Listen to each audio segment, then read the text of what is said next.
Live India 24 channel में आप सभी का बहुत बहुत स्वागत है। आइए सुनते हैं मुंशी प्रेमचंद जी द्वारा लिखित कहानी आत्म संगीत।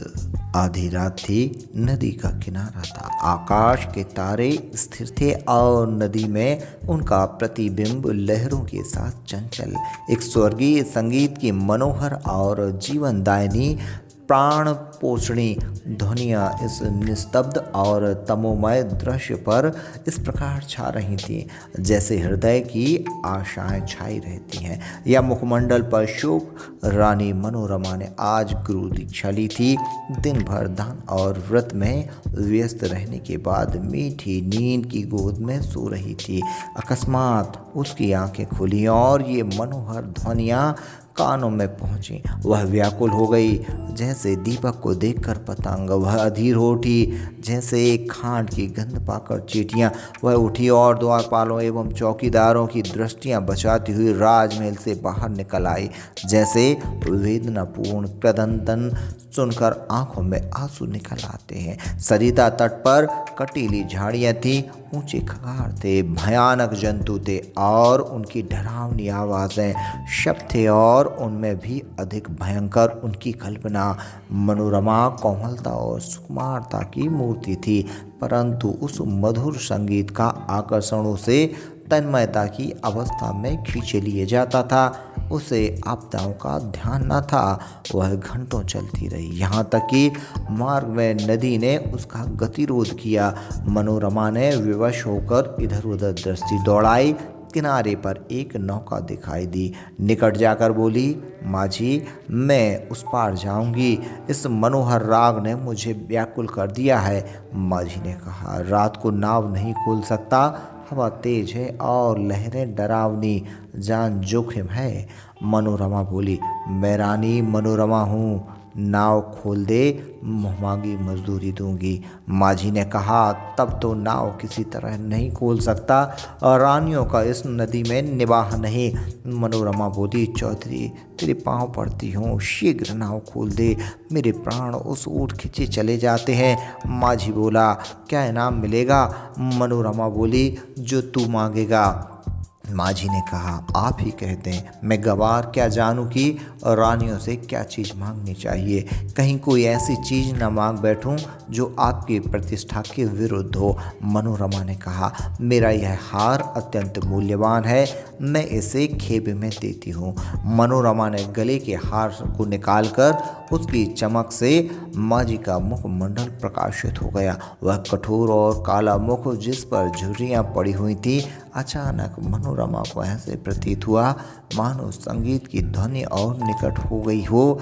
कदाचित कोई पूर्ण ज्ञानी पुरुष आत्मानंद के आवेश में उस सरिता तट पर बैठा हुआ उस निस्तब्ध निशा को संगीत पूर्ण कर रहा है। और रानी का हृदय उछलने लगा। आह, कितना मनोमुग्ध कर रहा था। उसने अधीर होकर कहा, माझी, अब देर न कर, नाव खोल, मैं एक क्षण भी धीरज नहीं रख सकती। माझी ने कहा, इस हार को लेकर मैं क्या करूँगा? मनोरमा बोली, सच्चे मोती हैं। माझी ने फिर कहा, यह और भी विपत्ति है। माजिन गले में पहनकर पड़ोसियों को दिखाएगी, वह सब डाह में जलेंगी, उसे गालियां देंगी। कोई चोर देखेगा तो उसकी छाती पर सांप लौटने लगेगा। मेरी सुनसान झोपड़ी पर दिन दहाड़े डाका पड़ जाएगा, लोग चोरी का अपराध लगाएंगे। नहीं, मुझे यह हार नहीं चाहिए। मनोरमा बोली, तो जो कुछ तू मांग वही दूंगी, लेकिन देर न कर, मुझे अब धैर्य नहीं है, प्रतीक्षा करने की तनिक भी शक्ति नहीं है। इस राग की एक एक तान मेरी आत्मा को तड़पा देती है। माझी ने कहा, इससे भी अच्छी कोई चीज़ दीजिए। मनोरमा ने कहा, अरे निर्दयी, तुम मुझे बातों में लगाए रखना चाहता है। मैं जो देती हूँ वह लेता नहीं, स्वयं कुछ मांगता नहीं। मुझे क्या मालूम तेरे हृदय की इस समय क्या दशा हो रही है। मैं इस आत्मिक पदार्थ पर अपना सर्वस्व न्यौछावर करती हूँ। माझी बोला, और क्या दीजिएगा? मनोरमा ने बोला, मेरे पास इससे बहुमूल्य और कोई वस्तु नहीं है, लेकिन तू अभी नाव खोल दे तो प्रतिज्ञा करती हूँ कि तुझे अपना महल दे दूंगी, जिसे देखने के लिए कदाचित तू भी कभी गया हो। शुद्ध श्वेत पत्थर से बना है, भारत में इसकी तुलना नहीं। माँ जी ने हंसकर कहा, उस महल में रहकर मुझे क्या आनंद मिलेगा, उल्टे मेरे भाई बंधु शत्रु हो जाएंगे। इस नौका का अंधेरी रात में भी मुझे भय न लगता।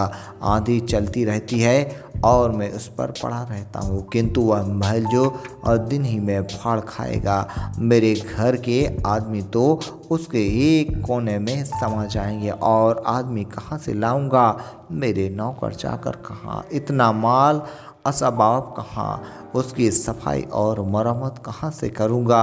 उसकी फुलवारियाँ सूख जाएंगी, उसकी क्यारियों में गीदड़ बोलेंगे और अटारियों पर कबूतर और अबाबीले घोंसले बनावेंगे।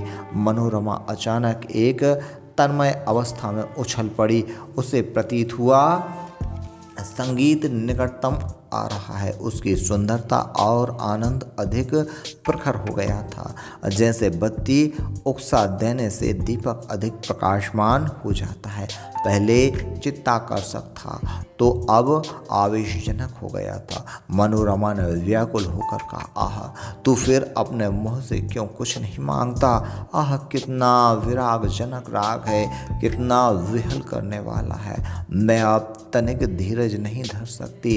पानी उतार में जाने के लिए जितना व्याकुल होता है, श्वास हवा के लिए जितनी व्याकुल होती है, गंध उड़ जाने के लिए जितनी उतावली होती है, मैं उस स्वर्गीय संगीत के लिए उतनी व्याकुल हूँ।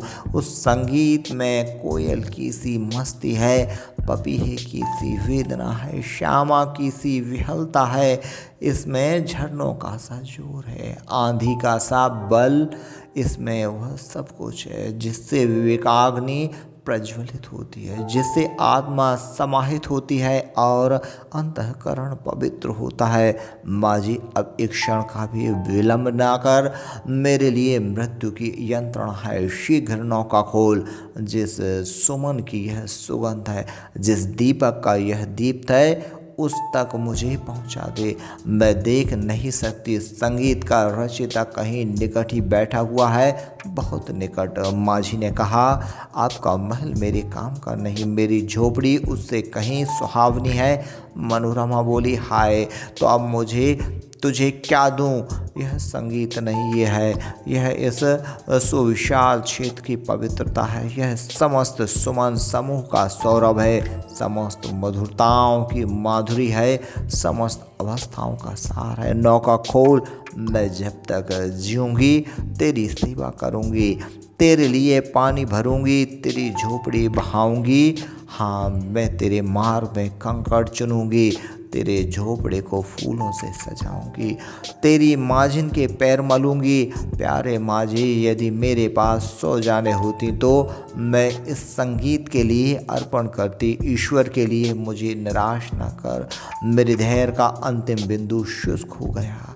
अब इस चाह में दाह है, अब यह सिर तेरे चरणों में है। यह कहते कहते मनोरमा एक विक्षिप्त की अवस्था में माँ जी के निकट जाकर उसके पैरों पर गिर पड़ी। उसे ऐसा प्रतीत हुआ मानो वह संगीत आत्मा का किसी प्रज्वलित प्रदीप की तरह ज्योति बरसाता हुआ मेरी ओर आ रहा है। उसे और रोमांच हो गया, वह मस्त होकर झूमने लगी। ऐसा ज्ञात हुआ कि मैं हवा में उड़ती जाती हूँ। उसे अपने सर्वस्व देश में तारे झिलमिलाते हुए दिखाई देने लगे। उस पर एक आत्मविस्मृत का भावावेश छा गया और अब वही मस्ताना संगीत, वही मनोहर राग उसके मुंह से निकलने लगा, वही अमृत की बूंदें उसके अधरों से टपकने लगी। वह स्वयं इस संगीत की स्रोत थी। नदी के पास से आने वाली ध्वनियाँ, प्राण पोषणी ध्वनियाँ उसी के मुंह से निकल रही थी। मनोरमा का मुखमंडल चंद्रमा की तरह प्रकाशमान हो गया था और आँखों से प्रेम की किरणें निकल रही